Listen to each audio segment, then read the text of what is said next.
गोविंदाय नमो श्रीकृष्ण गोविंद हरे मुरारे श्रीकृष्ण गोविंद हरे मुरारी हे नाथ नारायण वासुदेव हे नाथ नारायण वासुदेव श्रीकृष्ण गोविंद हरे मुरारे श्रीकृष्ण गोविंद हरे मुरारी हे नाथ नारायण वासुदेव हे नाथ नारायण वासुदेव गोपाल कृष्ण भगवान की जय. बद्रिकाश्रमाच्या अरण्यामध्ये देवऋषी नारदांना नारायण मुनी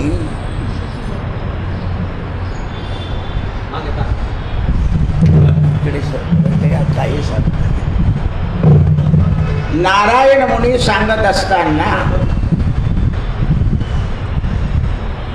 की हे नारदा, आता भागवत सप्ताह कसा श्रवण करायचा याचा विधी तुला मी सविस्तरपणे सांगतो. सप्ताह विधी बहुत लोकांच्या साह्या वाचून होत नाही, पहिला मुद्दा सांगितला आहे.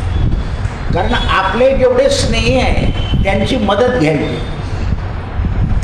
आणि वसुद्रव्य लागतं म्हणजे बहु, याच्या योगानं तो साध्य होतो असं सांगितलं आहे. यास्तव पहिल्या प्रथम ज्योतिषाला भेटून आपल्याला किती ग्रह अनुकूल आहे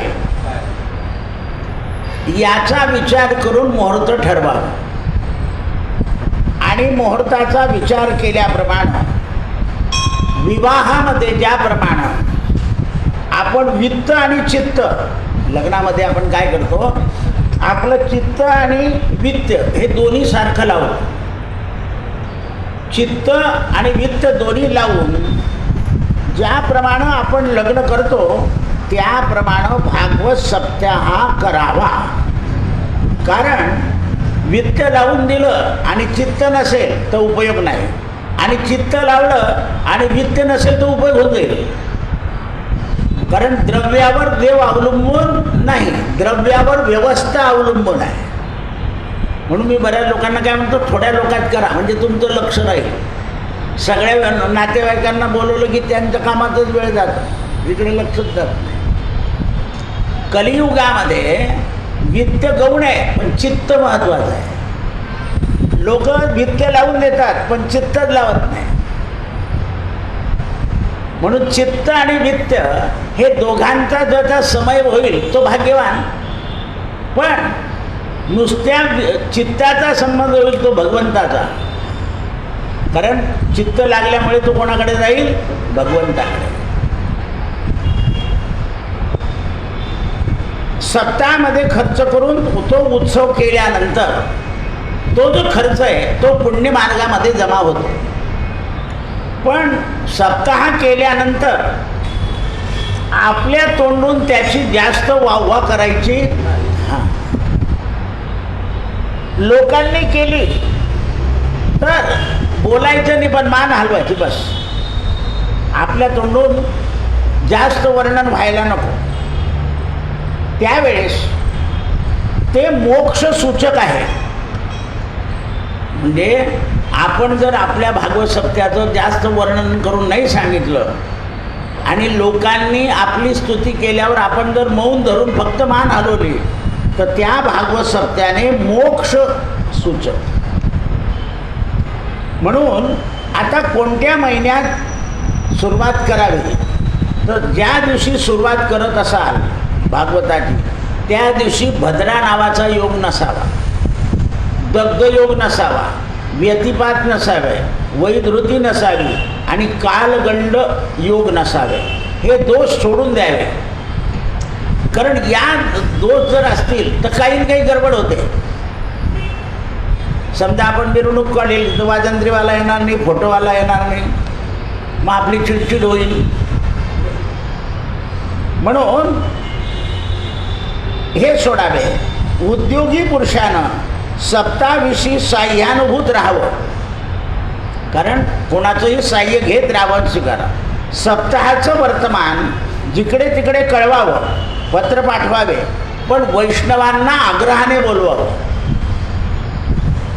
कारण वैष्णव हा ऐकण्याकरता आलेला असतो आणि प्रेक्षक नुसती गंमत पाहण्याकरता आलेले असतात. किंवा काय करतात ते पाहू, मग त्यांना काय फायदा होतो ते विचारू, तुम्ही सत्ता करून तुम्हाला काय मिळालं. भागवताच्या कथा व्हायची आहे, आपण सहकुटुंब अगत्याने यावे असे बोलवणे पाठावे आणि श्रीहरीची कथा ऐकणं हे भाग्य आहे. त्यामध्ये संकीर्तन करावं. बरं कोणी ऐकावी तर म्हणजे स्त्रियांपासून बालकांपासून वृद्धापर्यंत सगळ्यांनी ऐकावी. एक दिवशी एक घटका ऐकली तरी चालेल. म्हणून वैराग्यशील वैष्णव जे असतात त्यांना मात्र समोर बसवावं. कारण ज्यांना ज्या कथेची तीव्रता आहे, प्रेम आहे, असे भावनाप्रधान लोक असावे. आणि भक्तजनांना 7 दिवस अतिदुर्लभ संत समागमाचा फायदा द्यावा आणि कथा रसभरीत झाली पाहिजे. केवळ प्रेम रसजनिक नको, भगवंत रसजनिक पाहिजे आणि श्रीमद भागवताच्या अमृताचं प्राशन करणारे पाहिजे. नाही तर काही लोक डेकोरेशन करतात, डेकोरेशन झालं की चालले जातं, ऐकायला येत नाही. म्हणून ते म्हणतात ज्याच्या ठिकाणी भगवंताची प्रीती आहे अशा माणसांना आदर द्यावा. कारण ते आले म्हणजे आपल्या भागवतात तीर्थ गोळा होतात.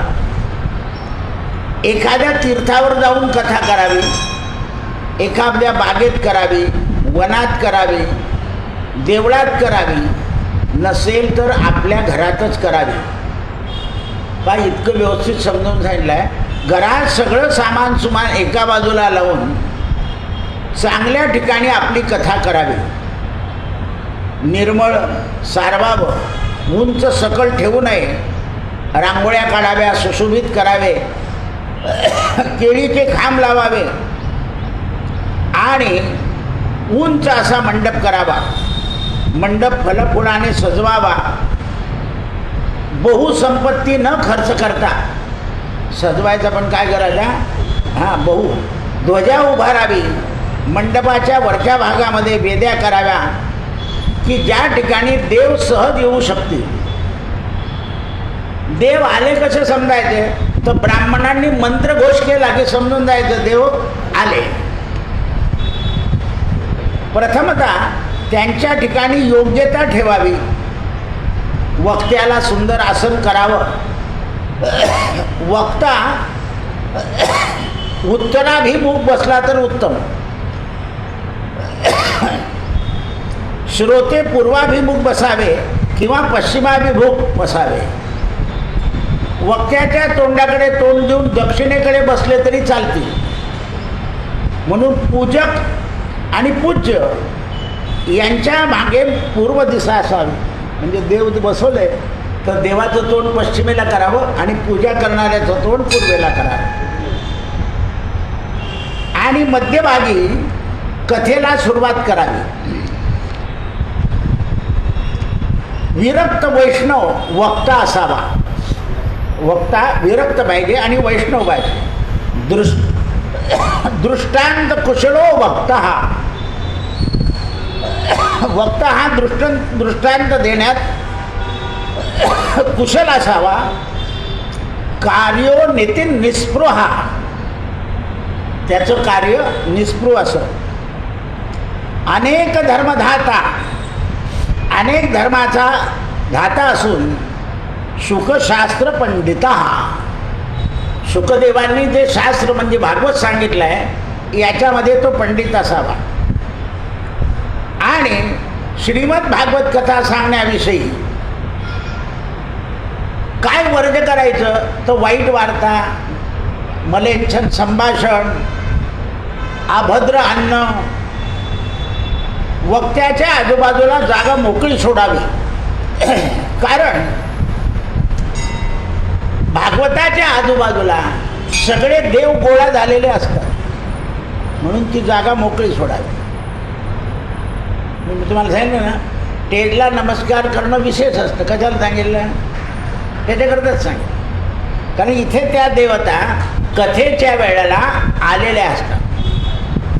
म्हणून भगवान शंकर आणि मारुतीराय यांना कधी अडथळा आवडत नाही. ते कथेमध्ये श्रोते पक्के आहे. पार्वतीने संशय घेतल्यावर शंकरानं पार्वतीला सोडून दिलं, तर तुझं काम नाही आहे का?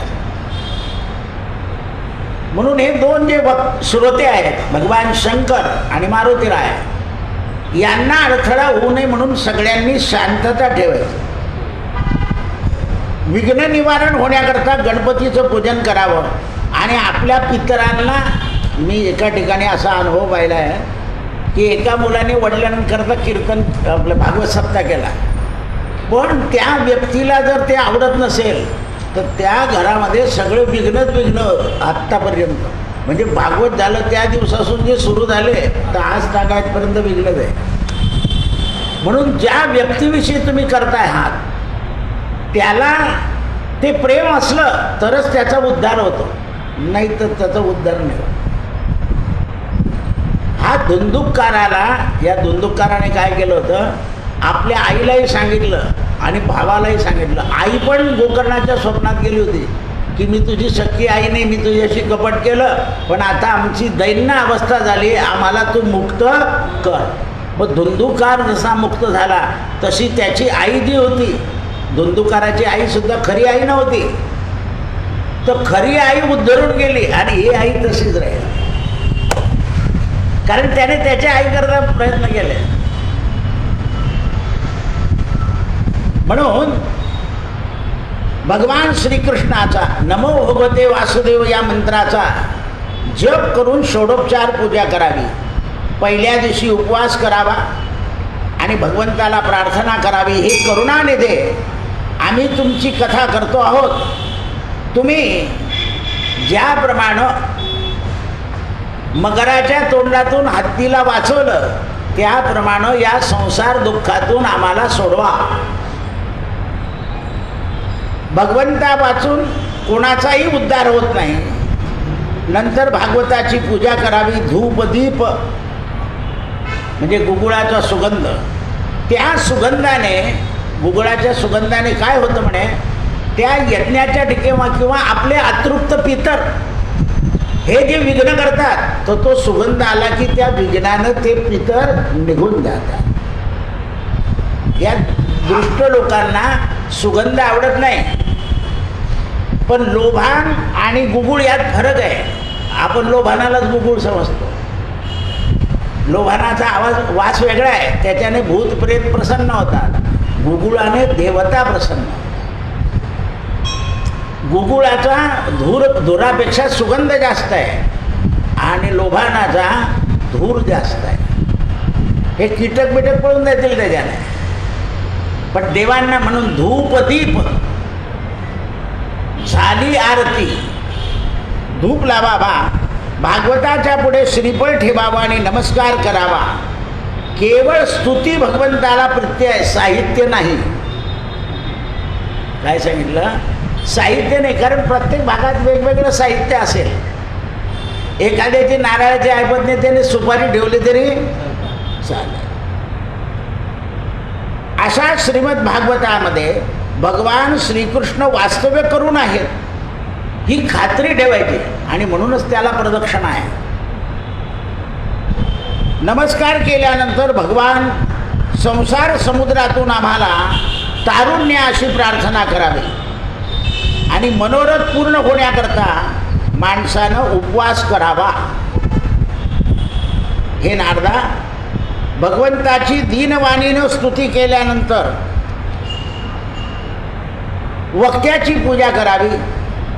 वक्त्याला प्रसन्न ठेवण्याकरता आदर द्यावा, वस्त्र द्यावी, दक्षिणा द्यावी. कारण वक्ता हा प्राज्ञानानं सुखरूप आहे असं समजायचं. वक्ता जो बसला आहे तो प्रत्यक्षात सुखाचं रूप आहे. आणि माझी मुक्ती व्हावी असं करावं. वक्त्यानेही नेम पाळावा आणि जितकं अबोल राहता येईल वक्त्यानं तेवढं अबोल राहावं. कथेमध्ये विघ्न येऊ नये म्हणून अनेक लोकांनी नमो भगवते वासुदेव या मंत्राचा जप करावा. कारण 7 दिवसात विघ्न यायला नको. आता बा तुम्ही बद्रीनाथ केदारनाथला बरेच लोक भेटून गेले होते म्हणून मी सांगतो ना की जाताना घरून पितरांची आज्ञा घेऊन द्यावं. ते केदारनाथाच्या पायऱ्या चढायला लागले आणि तेवढ्यात त्यांच्या नातेवाईकांनी फोन केला की काकू मेली. खाली उतरले जळगावला आले. आता यांना काही गरज होती का? फोन केला नसता तर चालला असतं ना. नाही नाही नाही नाही ते काल मला येऊन म्हटलं योग नव्हता, चला पुन्हा जाऊन या. म्हणजे केव्हा जायचं म्हटलं काकूचं आटोपलं की लगेच जा. पुढचं कुणी कोणाच्या नशिबातून काय हातात आहे. गेलेले परत आले लोक आणि हेही लोक अधिक असतात. आता तो नसता आला तर चाललं असतं पण लगेच फोन करून दिलं. मूर्ख लोक ज्ञानी लोक काय म्हणतात गुजबाई रे 2-4 दिवसाला कर म्हणजे त्याचं ते आटपून जातं. म्हणून याच्याकरता वृद्ध ज्ञानी पाहिजे.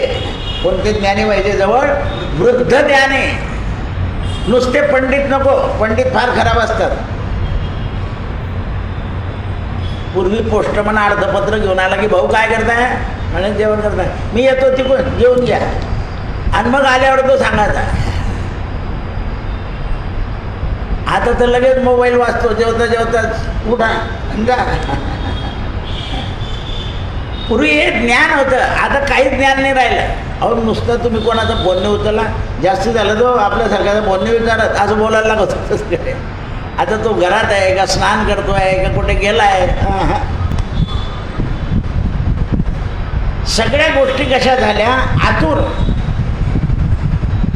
5 ब्राह्मणांना नमो भगवते वासुदेव मंत्राचा द्वादक्षरी अक्षर मंत्राचा जप करायला सांगा. पण ते ब्राह्मण भगवंत प्रीतीचे पाहिजे, नुसत्या द्रव्याचे नाही. म्हणून हल्ली हे सगळं जमणं कठीण झालं आहे. हे जमणं कठीण झालं. तीर्थावरी भागवत सप्ताह गेला ना लोक ऐकणं सोडताना फिरवून येतं. आपलं काही जळगावला ऐकत नाही का? मंदिरात किती चांगलं ऐकतो याच्यापेक्षा मग ते फिरतच बसतात तिथे, ते ऐकतच नाही. तो वक्ता आपलं चालू ठेवतो. अशी वेळ ठेवावी की ती तिथे श्रवणाच्या वेळा सगळे तुम्ही जेवाच्या आधीची वेळ ठेवा, कोणीच बाहेर जाणार नाही. हां केवढाही मोठा सप्ताह असो जेवाच्या आधीची वेळ ठेवायची आणि सांगायचं एकदा जेवण संपलं की मिळणार मग तो गुच्चूप बसतं. ते सकाळची कथा करायची आणि दुपारच्या वेळा फिरून या. पण हे वक्त्याला ज्ञान पाहिजे. वक्ता काय म्हणतो सकाळी फिरून येऊ आणि मग संध्याकाळी कथा करू. थकून गेलेले असतात, जेवलेले असतात, झोपून जा. म्हणजे तीर्थक्षेत्रावरही कथा होत नाही. तिथून आल्यावर ते व्यथा सांगतात काही खरं नाही हो. म्हणजे कथेतून काय निर्माण झाली? व्यथा. कथेनं व्यथा जायला पाहिजे. आम्ही काशीला कथा केली ना तर 35 श्रोते होते. तिथले लोक म्हणे एक पण हालत नाही. म्हटलं बिलकुल आला नाही, तू काय नको करू, तू जेवण तयार ठेव. तू म्हणे असं एकही माणूस कमी नाही तुमचा. म्हटलं जाऊ शकत नाही, तू जेवण तयार ठेव. तरच कथा होईल. गंगेला नैवेद्य द्यायचा, शंकराला नैवेद्य द्यायचा, स्वामीनारायणला नैवेद्य दिला जायचा. ज्या तीर्थक्षेत्रात तुम्ही जाल त्या नदीमध्ये जे जलचर आहे ते सुद्धा देव आहे म्हणून तिथे नैवेद्य द्यायचं असतं. पितर सुद्धा नदीवर येऊन तयार असतात आपला. म्हणून माध्यान्ह समयी 2 घटका कथा बंद करावी. ज्याला भोजन करायचं असेल त्याने भोजन करावं, फलहार करावा. मनुष्याने मलमूत्राचा त्रास होऊ नये म्हणून हविषान्न खावं. मुगाची डाळ भाकरी, मुगाची डाळ पोळी. ज्याचं सामर्थ्य असेल त्याने अहोरात्र उपोषण करावं. सामर्थ्य नसेल तर दूध फळाचा स्वीकार करावा. नसेल तर एक वेळा भोजन करावं, पण श्रवण भक्ती मात्र तीव्र आणि चांगली करावी. ऐकणं जे आहे ते तीव्रतेने झालं पाहिजे आणि चांगलं झालं पाहिजे. आता हे नारदा, सप्ताह श्रवण करण्याचा नेम घेतल्यानंतर आपण विष्णू भक्त होऊ अशी मनामध्ये खात्री ठेवली पाहिजे.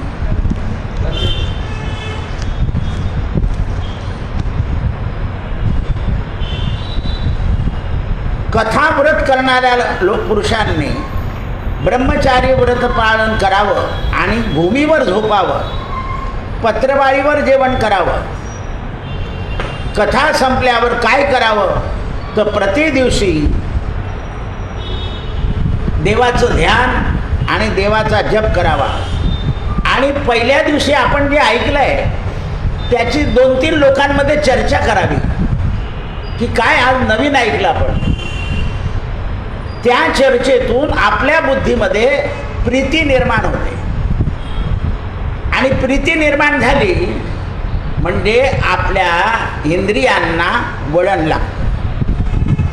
कथाव्रती पुरुषानं प्रति दिवशी हरभरा, द्विदल धान्य, मध, तेल हे जड अन्न खाऊ नये, शिळं अन्न खाऊ नये. कारण या सगळ्या पदार्थांनी काम, क्रोध, मन आणि मान, मत्सर, लोभ आणि दंभ हे निर्माण होतात. आणि मान सन्मान या भानगडीत पडू नये. मला बोलवलं नाही, एकटेच चालले गेले तुम्ही, भानगडी होतात.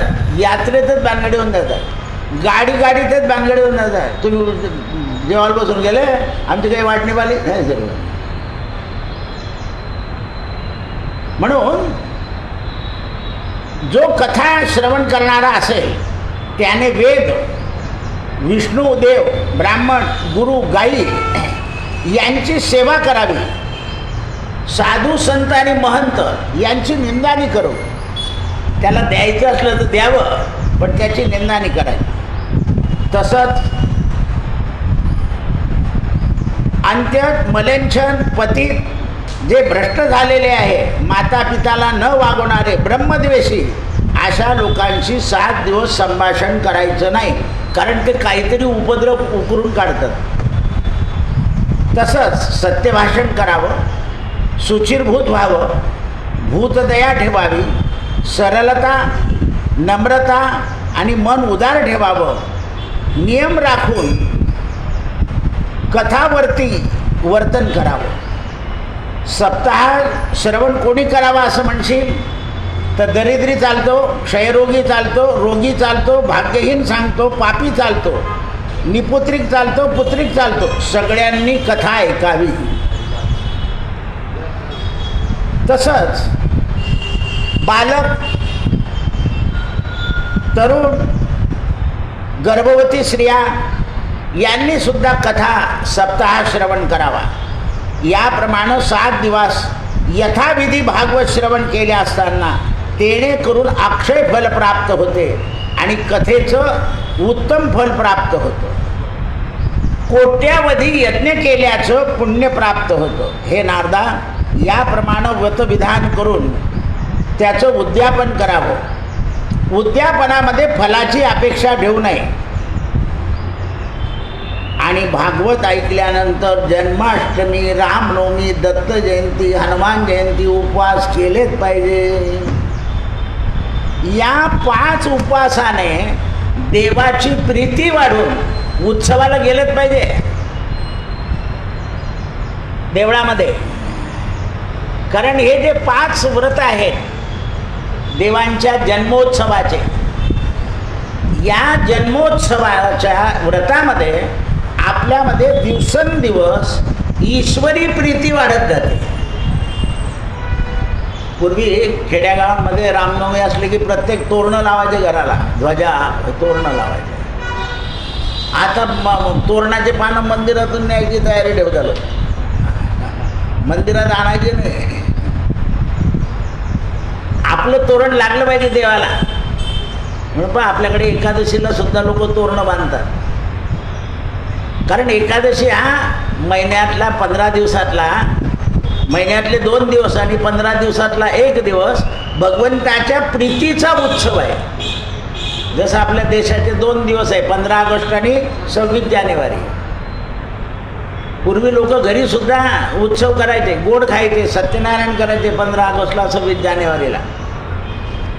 म्हणून याप्रमाणे सप्ताह यज्ञ समाप्त झाल्यानंतर ग्रंथाची भक्तिपूर्वक पूजा करावी. हे नारदा, वक्त्याला आदर द्यावा, तुळशीपत्र त्याच्या हातावर ठेवावं, त्याच्या मस्तकावर फूल व्हावं आणि तो कीर्तन करेपर्यंत आपण जय शब्दम आणि नमशब्दम, जय शब्दाचा आणि नमशब्दाचा उच्चार करावा.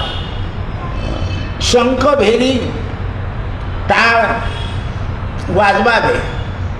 याचक लोकांना यथावृत्त अन्न द्यावे. श्रोता विरक्त असेल तर त्याने भगवद्गीता वाचावी, विरक्त नसेल तर वाचायची नाही. काही फरक पडतो का वाचून? नाही. आण म्हणतो कांबा. म्हणून जन्मभर वांदा. असं आहे. जर श्रोता गृहस्थ असेल तर त्याने सांगता केल्या दिवशी होम करावा. त्याला होमाची द्रव्यशक्ती नसेल तर त्याने विष्णू सहस्रनाम वाचावं किंवा विप्राला दूध, मध, घृत, तीळ आणि नारळ आणि तूप दान द्यावं, तरी हवनाचं फळ प्राप्त होतं. एकाग्र चित्तानं मंत्राचा जप करावा, कारण भागवत हे गायत्री रूप आहे. आता जर श्रोता होम करण्यास अशक्य असेल तर त्या पुरुषानं होमाचं साहित्य दान करावं, पण दान घेणाऱ्यानं यजमानाचं छिद्र पाहू नये.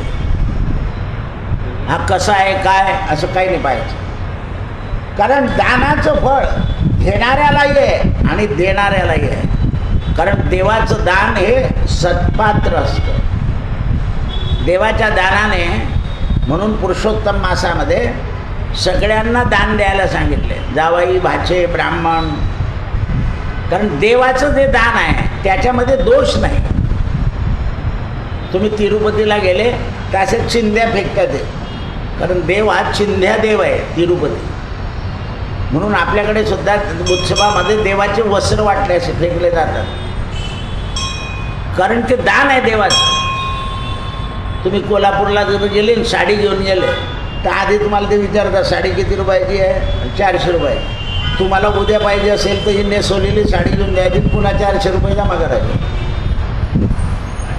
कारण लोकांना महालक्ष्मी नेसलेली साडी नेसायची असते ना, तर आपण साडी द्यायची आणि दुसऱ्या दिवशी परत चार.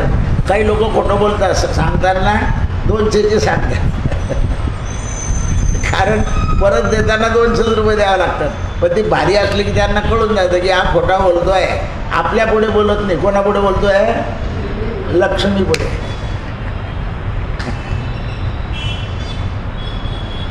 असं आहे ते. म्हणून त्यावेळेस फलाच्या प्राप्तीची विचार न करता किंवा ब्राह्मणानं द्रव्याचा विचार न करताना यजमानाला भागवताचं श्रेय सगळं देऊन द्यावं. जा भगवान तुझं मनोरथ पूर्ण करू. त्याने काही विचार नाही करायचा, त्याने ठेवून द्यायचं, मनोरथ पूर्ण करू. सुवर्णाचा सिंह करावा, त्याच्यावर ग्रंथ ठेवावा. भागवताचं ग्रंथ ठेवल्यानंतर त्याच्यावर वस्त्र ठेवावं, दक्षिणा ठेवावी, धूप दीप गंध लावून पूजा करावी. नारदा, याप्रमाणे पापाचा नाश करणारं हे श्रीमद भागवत आहे. याच्यामुळे तुला काय मिळेल हे ऐकून घे. भागवतामुळे तर आधी तुझी धर्मबुद्धी होईल. काय होईल? धर्मबुद्धी. दुसरं, तुझ्याकडे जो अर्थ येईल तो धर्माला धरून येईल आणि तुझ्या मनोकामना ज्या असतील त्या धर्माने पूर्ण होतील. आणि तू धर्माने वागला की तुला मोक्ष मिळेल. याला चतुर्विधी पुरुषार्थ असं म्हणतात. 4 प्रकारचा जो पुरुषार्थ आहे तो पुरुषार्थ असा प्राप्त होतो. म्हणून यात संशय नाही. व्यासपुत्र शुकमुनींनी रसरचना विषय करून आणि हावभाव करून भागवत सांगितलं होतं राजा परीक्षिताला. संन्यासी होते, विरक्त होते, पण हावभाव करून सांगायचे.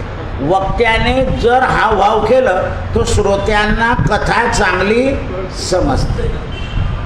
तेव्हा सभेमध्ये उत्तम तेजस्वी भक्ती, ज्ञान आणि वैराग्य हे तिघजण नृत्य करू लागले. एवढाच शब्द आहे भागवतात, नृत्य. पण कोणी केलं होतं? भक्तीने, ज्ञानाने, वैराग्याने. कारण त्यांना जीवन प्राप्त झालं. अशा प्रकारे अलौकिक कीर्तन अवलोकन करून श्रीहरी प्रसन्न झाले आणि हे म्हणाले, हे भगवत भक्ता हो, तुमच्या कीर्तनानं मी प्रसन्न झालो आहे. आजपासून माझ्याकडून वरदान मागून घ्या.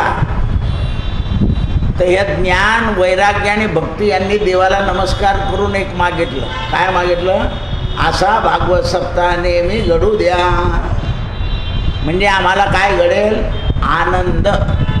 म्हणून ज्ञानी लोक अधिक मासामध्ये रोज एक अध्याय का होईना भागवताचा वाचतात. कारण मागणं ह्याची दानं देगा देवा, तुझा विसरण व्हावा. आणि त्या विसर पडू नये याकरता गुण गायीन आवडी. संत संग देई सदा. काय दे? संत संग दे. कारण संत संघामध्ये भगवंताच्या संकीर्तनाचं विशेष महत्त्व असतं. अशा प्रकार हरी प्रसन्न झाले आणि हरीने सांगितलं, जा चंद्र सूर्य आहे तोपर्यंत प्रेमानं आर्द्र चित्तानं कथा करणारे लोक कमी राहतील, पण कथा चालत राहील. सूर्य चंद्र आहे तोपर्यंत आर्द्र चित्ताने, म्हणजे भागवताची कथा आपल्याकरता आहे असं मानणारे थोडे लोक राहतील, पण कथा चालतच राहील. म्हणून तळमळीचा वक्ता आणि तळमळीचा श्रोता दुर्मिळ आहे. वक्त्याला सुद्धा तळमळ पाहिजे आणि श्रोत्याला सुद्धा ऐकायची तळमळ पाहिजे. म्हणजे श्रोता वेळेवर आला. बा किती उशीर आले सगळे आज आणि पण चाललं गेलं. म्हणजे पण होतं पण पिणारे नव्हते. असं आहे. अशा प्रकार हे भगवत भक्ता हो, तुमच्या कीर्तनामुळे मी संतुष्ट राहील आणि मी संतुष्ट व्हावा असं वाटत असेल तर कीर्तन करा. सोपा उपाय सांगा. हरिनामाच्या चिंतने 12 वाटा. आता एवढा कल चाललाय ना सगळा, याला काहीच उपाय नाही. काही लोक यज्ञ करून राहिले, अमुक राहिले, डमुक राहिले. तुम्ही कीर्तन करा. नाम संकीर्तन साधन पै सोपे, जळतील पापे जन्मांतराची. जन्मांतराची सांगितली आहे, 2-4 वर्षाची नाही. म्हणून माझं वाक्य श्रवण करा, आर्द्र चित्तानं माझं भजन करा. भगवान म्हणाले की हे भक्ता हो, ही कथा जिथे जिथे होईल तिथे तिथे मी तुमच्या आनंदाकरता राहीनच. म्हणून भागवताच्या मंडपामध्ये झोपायला नाही सांगितलं आहे, कारण भगवंताचं वास्तव्य आहे. म्हणून इथे वक्ता ठेवावा आणि घरामध्ये सगळे देव ठेवायचे. कारण बाहेर काय विघ्न येईल सांगता येत नाही. लग्नातले मंडप उडून गेले वाऱ्याने. म्हणून सगळं निर्विघ्नता प्राप्त होण्याकरता देवता घरात स्थापन कराव्या. फक्त वक्त्याचं व्यासपीठ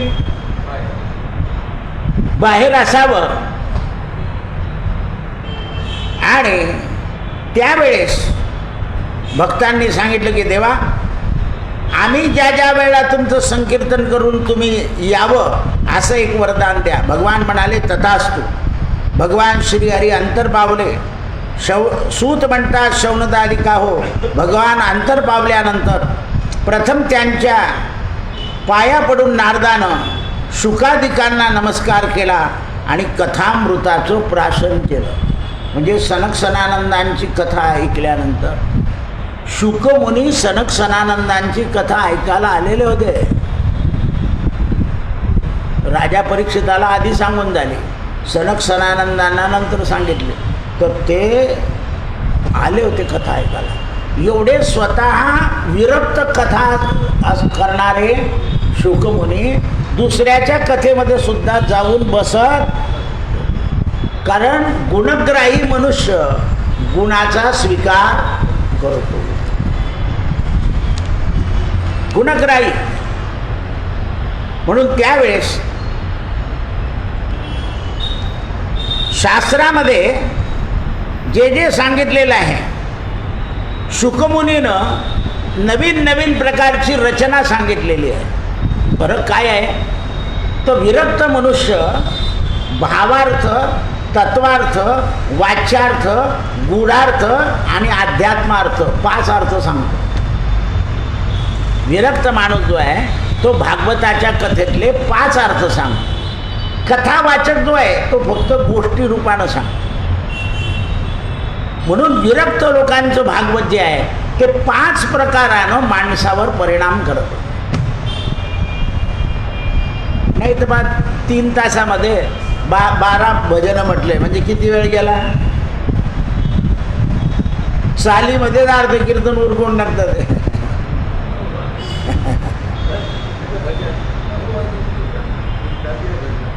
आणि इतक्या वेळा करून म्हणजे कीर्तनाचा जो एक पुण्य भाग आहे, संगीत आणि गाणं आनंद निर्माण होण्यापुरतं ठेवायचं. ते करमणुकीत त्याचं रूपांतर करायचं नाही.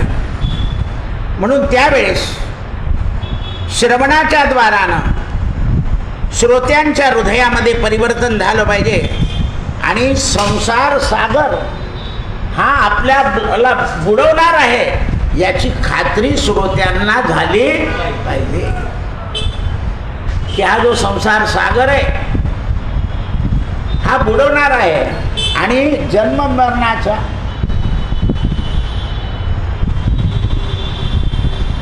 मरणाच्या फेऱ्या चुकवणार आहे.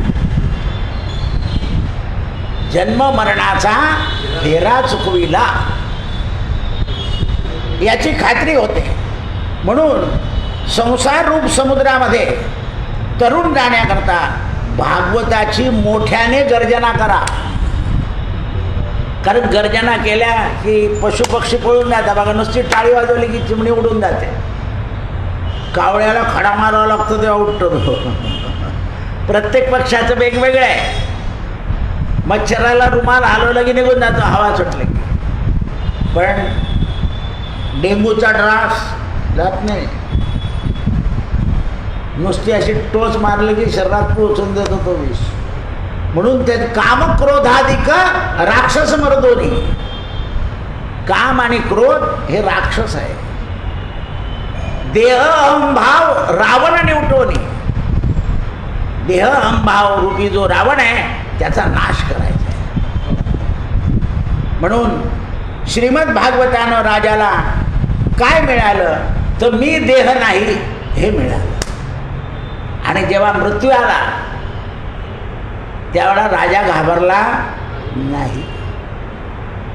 पण तुम्ही आपले असे काही वाटणार, आता मला जायचं आहे, आता काही औषध देऊ नका असं सांगतं. सर्वसाधारण माणसं सुद्धा असं या टोकाला पोहोचलेलं सापडतं आपल्याला.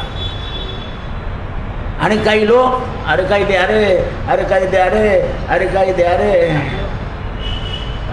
आणि काही लोक म्हणतात नाही, कारण त्यांना कळून गेलेलं असतं की त्याच्या नावानेच सगळं आता होणार आहे.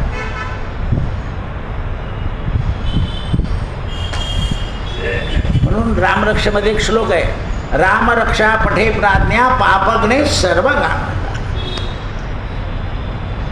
म्हणून गोकर्णानं धुंदकाराच्या मुक्तीकरता हेच केलं. सनत कुमारांनी नारदाला हेच सांगितलं.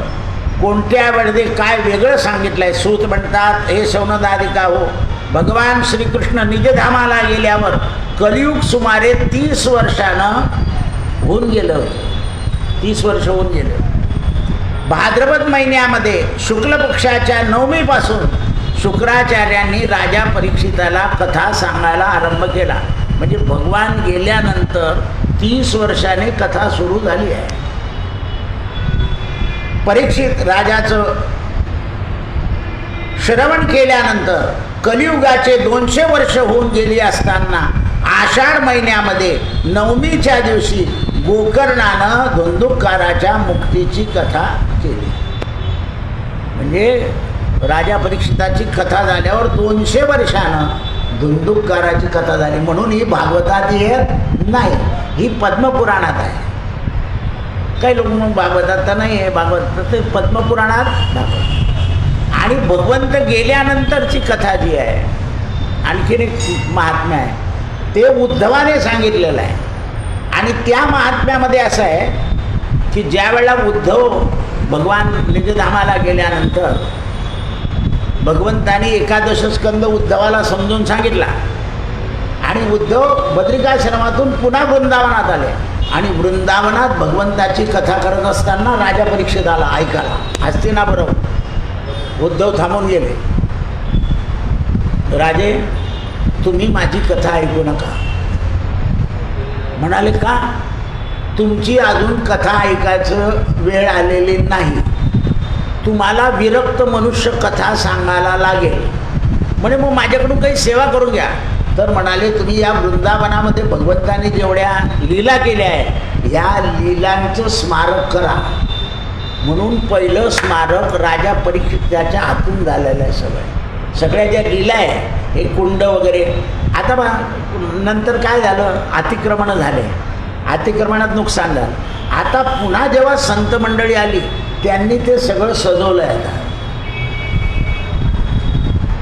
जसं आपलं पद्मालय आता कसं सजलं, तर आता सजलं, असं हे भूमी पूर्वीचीच आहे.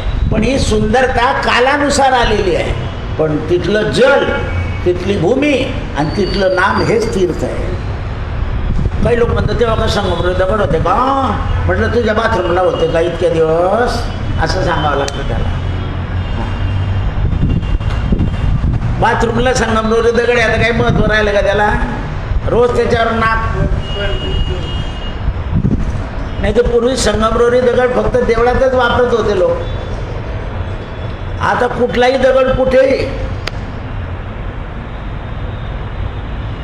मार्बलला लोक हे का म्हणतात याला, ग्रेनाईट, हा लाल दगड, हा थडग्यांना लावत होते पूर्वी राजे लोकांच्या, म्हणून त्याला वर्ज केला होता.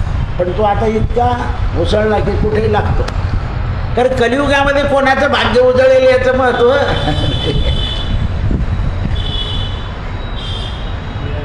असं आहे.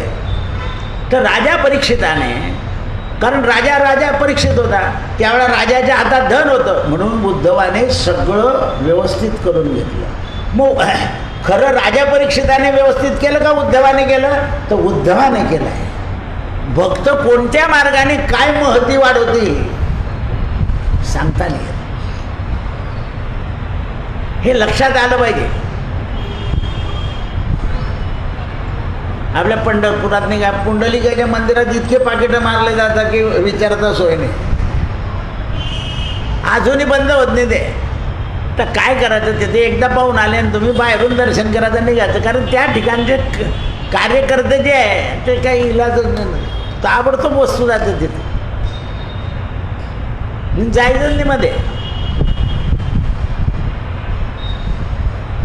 याप्रमाणे श्रीमद भागवतातील, महापुराणातील, पद्मपुराणातील भागवत महात्म्य समाप्त झालं. कृष्णार्पणमस्तु. रोज एक अध्यायाप्रमाणे 6 दिवसाचे 6 अध्याय झाले. आता अधिक मासाच्या 6व्या अध्यायाला सुरुवात.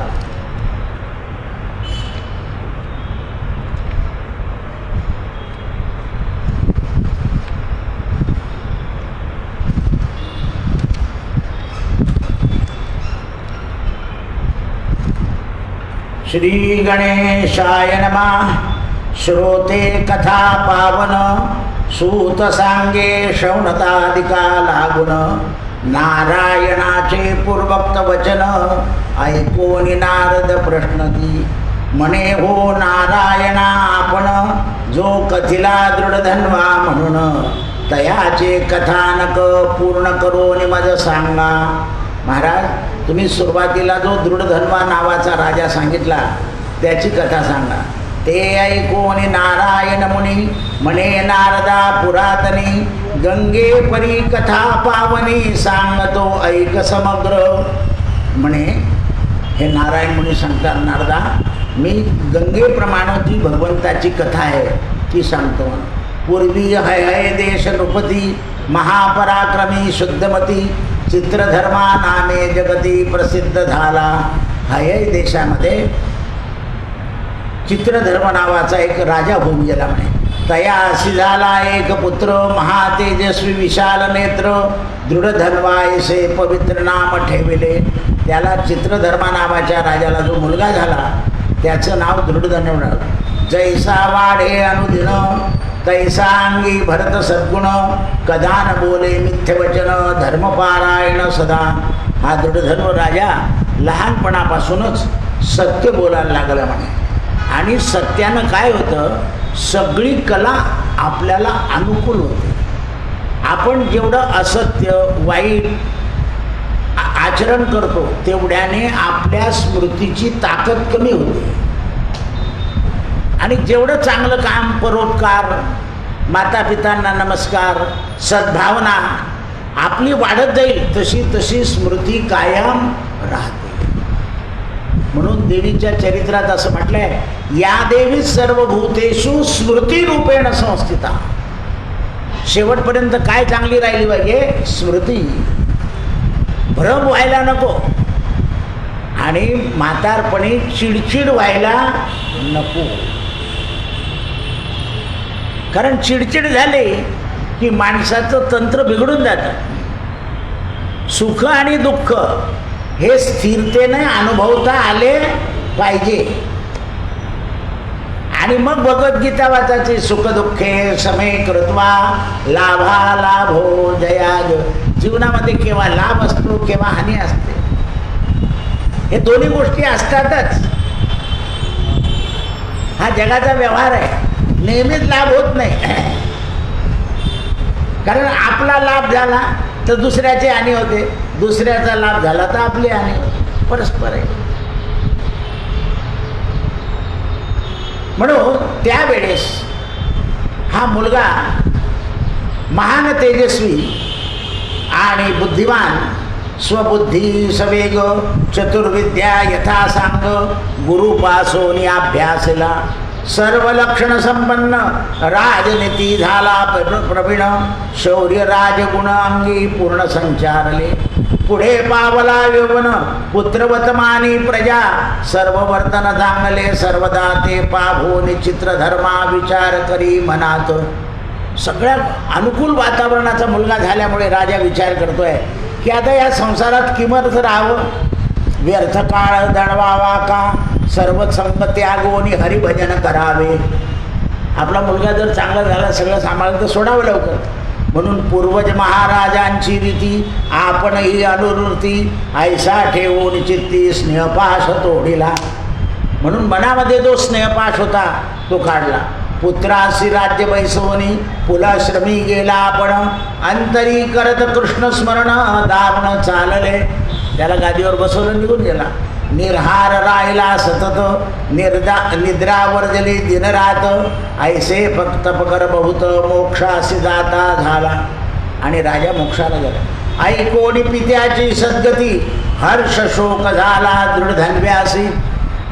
दृढधन्व्या राजाला आनंदही झाला सद्गती झाली शोक झाला. पितृभक्ती द्विजदिनी कार्य संपादिले. वडिलांच्या नावाने श्राद्ध वगैरे केलं दानं वगैरे दिले. आता राजांची दानं राजासारखी नाना दाने देऊन पितृ उद्देश गजरथ शिबिगे सर्व पुरातने उत्तर कार्य वर गेले. पुढे दुर्धन्व राजा पुष्कवर्ती नगरी राज्य करता. तयाची कांता सुशील उत्तमा विदर्भ कन्या गुणसुंदरी. या राजाला जी मुलगी मिळाली होती ती विदर्भ देशातली होती आणि ती गुणसुंदरी होती. तियेचे पोटी दृढधन्व्यापासून 4 नंदन झाले. त्याच्यापासून त्याला 4 मुलं झाले. चित्रवाक, चित्रवान, मणिमान आणि चित्रकुंडल. तैशी चारुमती नामक 5वी कन्या झाली. 4 मुलं आणि 5वी मुली. ऐसे कुटुंब वाढले परिकर. स्वये तो राव रूप सुंदर. शांत दात परम उदार प्रतापशील. राजा शांत होता, उदार होता. एक प्रतिपत्न धरी राजा ऐसा निर्धारी. शत्रु संगण करी सर्व राजे देत करभार. चरणबंदी वारंवार कीर्ती थोर. गावातले लोक इतके चांगले होते की कर आणून द्यायचे, मागाची गरजच पडायची. कारण नियम असा आहे, यथा राजा. आता राजे लोक स्वतः पेन्शन घेतात आणि दुसऱ्याची पेन्शन बंद. शुक्ल पक्षी जैसा हेमांश तैसे ऐश्वर्य वाढले विशेष. परिती बुद्धी दासीस न करी सर्प. सुखानुभवानुदिनी तो रात्री एक दिन शयने निजस्ता मनी विचार उद्भवला. असा राजा एक दिवशी रात्री थोडा जागा झाला आणि त्याच्या मनात विचार आला की आपल्याला एवढं वैभव सुख कशामुळे प्राप्त झालं. लोक सुख भोगतात पण सुखाची प्राप्ती कशामुळे झाली याचा तपास नाही करत. फक्त सुखाचीच इच्छा करतात. आपण सत्कर्म नाही आचरले, काही दान न दिले तरी काय घडले. म्हणून ब्रह्ममूर्ती उठवून राव. नित्यकर्म सारिले सर्व. नाना देवोने तरी तो विप्रचरण दिले. राजाने रोज दान दिले पाहिजे त्याप्रमाणे झाले. मग अश्वावरी आरूढ होऊन मृगार्थी गेला घोरवनी. सर्व सेना चतुरांगणी शास्त्रशुद्ध धावली. परिरायाचे अच्युकर संतान बाण सोडी मर्म लागून. व्याघ्र वराह गर्वे हरिण असंख्य मारोणी पाहिलेले. राजा शिकारीला गेला, त्याच्याबरोबर सेनाही गेली. राजा असंख्य पशुपक्ष्यांना मारू लागला. तो एक मोठे हरिण देखिले. राये ते क्षणबाण वधिले. परी न पडता त्या शरीराला हेवोनी पळाला वनांतरी. तत्र बिंदू पडत पडत मार्ग अनुकूलत. राजा घोडा फेकीत. ते हरण मेलं नाही, ते पुढे बाणासहित गेलं. तो राजा त्या रक्ताचे थेंब सांडत सांडत घोडा घेऊन गेला. परी कोठे सापडेना, हरण सापडत नव्हतं. माध्यान्ह आला सूर्य. आतो ताप तापले अंग. कासा वीस झाला पाण्याशी. सर्व काही नाही कोणी सेवक. स्वये राव शोधित पाणी. तव वनी सारंग सरोवर देखिले. त्या वनामध्ये एक सरोवर पाहिलं. तेथे जावोनी ते क्षण. उदकपान करावे येथेच जाण.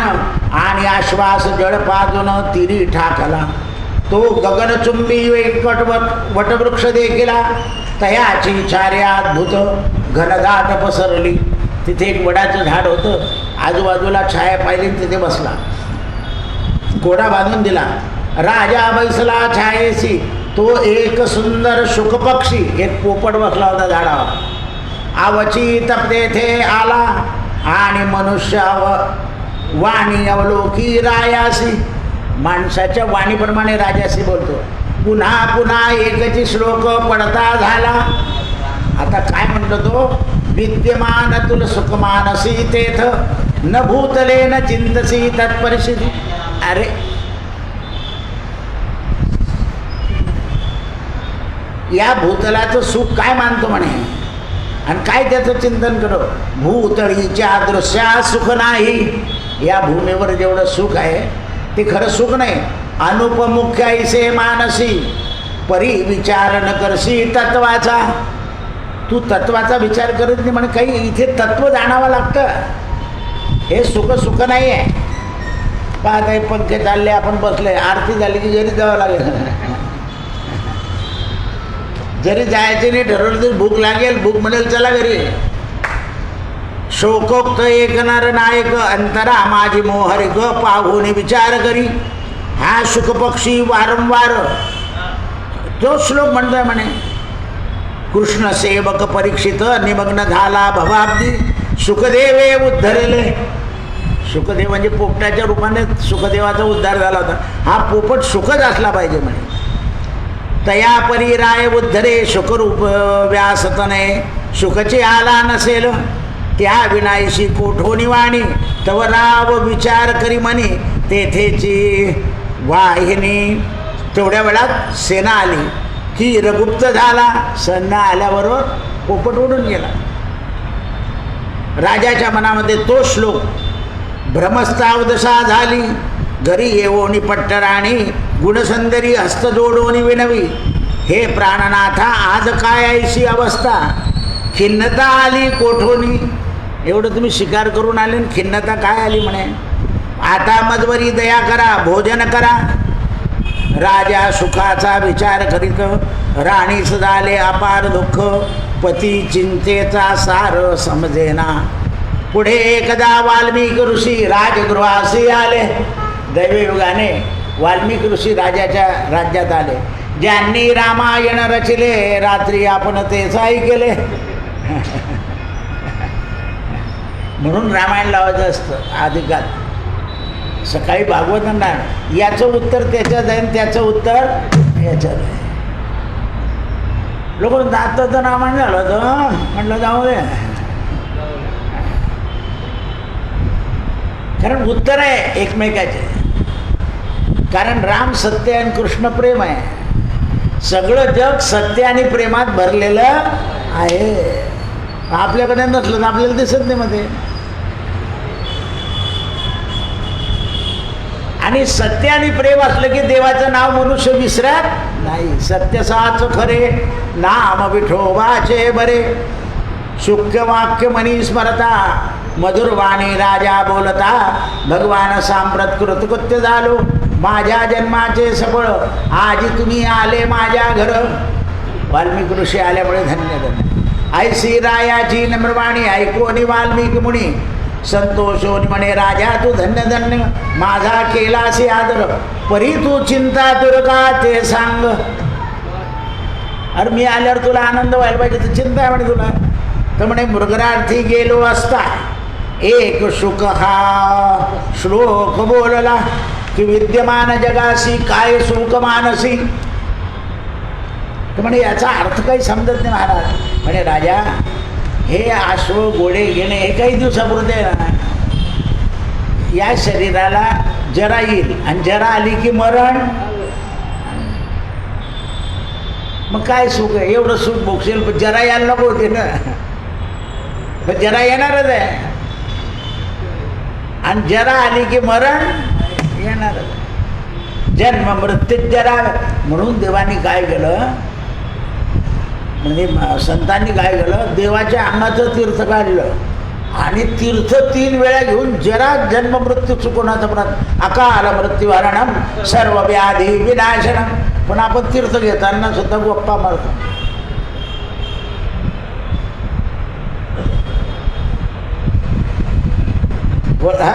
बरोबर आहे की नाही.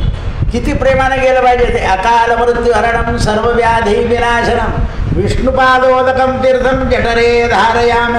प्रथमं कायशुद्धि च द्वितीयं पापनाशनं तृतीयं च मोक्षदायं च विष्णुलोकं गतस्तथा. त्या भावनेनं तीर्थ घेतलं. कोणी मरायला लागलं की तीर्थ टाका म्हणतात त्याच्या तोंडात. पण त्याच्याजवळ भावना आहे का. मंदिरातला हार घेऊन द्या म्हणे. त्याच्याजवळ ती भावना नाही ना. ती मना पावना भावना. काही भावना असल्याशिवाय पावन नाही होत. म्हणून सत्य धर्मपरायण सर्व राज्य जिंकले म्हण तरी पुत्रासे देऊन जावे लागते. एवढं राज्य जिंकशील पण हे सगळं पुत्राला देऊन जावं लागेल म्हणे. पुत्र काय करील जाणं. पुढे पुत्र चांगला निघाला तर नाही तर त्याची दैना होते म्हणे. म्हणून तरी सर्वता हरिसी आराधावे. याच्याकरता काय करावं म्हणे हरिशी. जयाच्या आराधने कर्दमासी कपिलपुत्र झाला. कर्दम ऋषीला कपिलपुत्र झाला.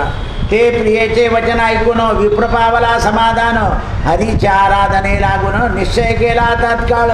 भार्ये सहित ताम्रपणी स्नान करोनी मग जागोनी वीरजनात तपाचरणी बसला. असा एक मागचा इतिहास आहे म्हणे. आणि त्याप्रमाणे अनन्य भावी हारिसी शरण जावे, तो सुखपर्ण फलहारी. पाचवे पाचवे दिन करी ऐसा चतुर्थ संवासनी तपाचरिले.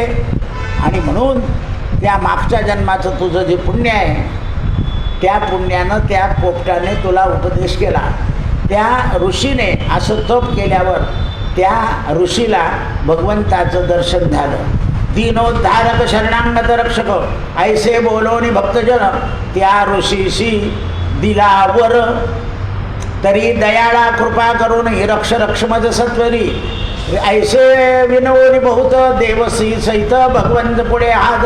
हे ऋषी आणि पत्नी हे हात जोडून उभे राहिले. आणि वाल्मिकांनी सांगितलं की हे राजा, हे मागच्या जन्माचं तुझं पुण्य आहे आणि म्हणून या मुलाने तुला पोपटाच्या रूपात आता उपदेश दिला आहे की जास्त संसारात रमू नका. आपले पूर्वज आले तसे आपण या, गादी सांभाळा, दुसऱ्याच्या हातात द्या. पण या जीवनामध्ये जेव्हा जेव्हा पुरुषोत्तम मास येईल त्याची आराधना करा. अधिक महात्मसार बृहद नारदी पद्माधार, सज्जन श्रोते ऐकती चतुर. षष्ठोध्याय गोडा. श्रीराम जय राम जय जय राम हरी विठ्ठल. योगी 28 विटेवर उभा, पुंडलिका भेटी परब्रह्मा लेखा. शरणी वाहे भीमा बुद्धरी जगा.